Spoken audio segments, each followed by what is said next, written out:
En la Ciudad de México, DF, el día 9 del presente noviembre, tuvo lugar la firma del Convenio General de Colaboración Académica, celebrado entre el Tribunal Electoral del Poder Judicial de la Federación y la Asociación de Tribunales y Salas Electorales de la República Mexicana, AC,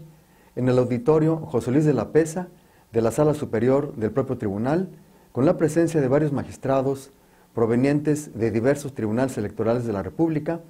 y presidido por el magistrado José Alejandro Luna Ramos, presidente del tribunal, el magistrado Reinaldo Lascano Fernández, presidente de la citada asociación, y por el magistrado Flavio Zavala. El anterior convenio y una diversa Asamblea General de la Asociación Mexicana de Impartidores de Justicia, AMIJ, celebrada al día siguiente también en la capital de la República, fueron dos actos importantes para el tema de la impartición de justicia,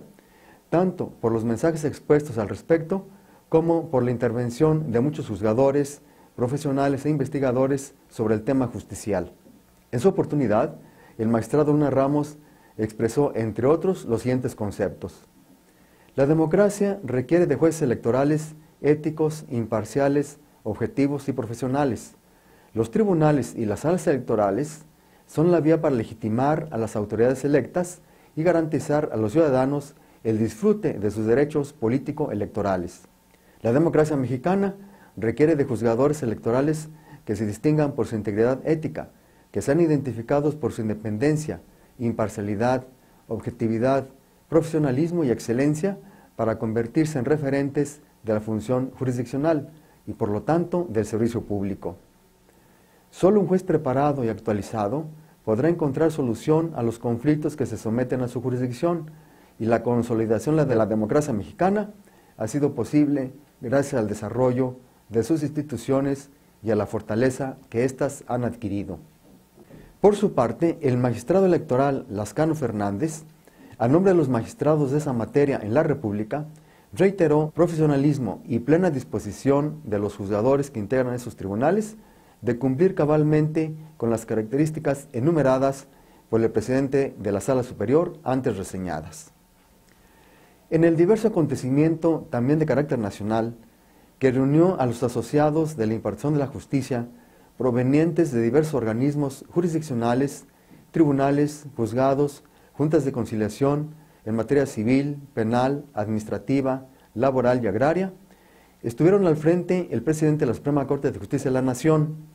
la ministra Sofía Akufo, presidenta de la Corte Africana de los Derechos Humanos y de los Pueblos, el ministro Andrés Ajó, presidente de la Corte Europea de Derechos Humanos, y el ministro Diego García Sayán, presidente de la Corte Interamericana de Derechos Humanos, moderados por el jurista José de Jesús Orozco Enríquez, presidente de la Comisión Interamericana de Derechos Humanos. En esta asamblea, todas las intervenciones fueron de suyo muy importantes, pero en particular, por su especial trascendencia, conviene reseñar la ponencia del ministro Diego García Sayán, presidente de la Corte Interamericana de Derechos Humanos. Cuando hace 40 años se aprobó la Convención Americana sobre Derechos Humanos en 1969, se ha convertido en el instrumento normativo esencial del Sistema Interamericano de Derechos Humanos, instrumento en el que no solamente se establecieron una serie de garantías, sino que se creó un órgano jurisdiccional, la Corte Interamericana de Derechos Humanos, que, como es lógico, al principio se le vetó en sus facultades para evitar las sentencias vinculantes.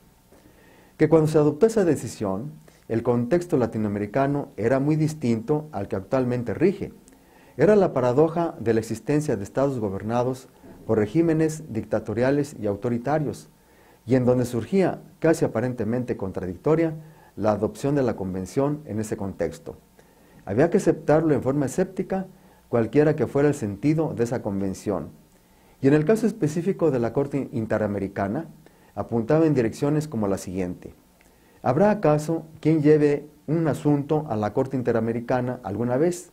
Y si la Corte conoce un caso y dicta una sentencia, ¿con qué herramientas coercitivas va a lograr que los estados cumplan con esas sentencias? Y la conclusión era un escepticismo revolvente. Y continúa.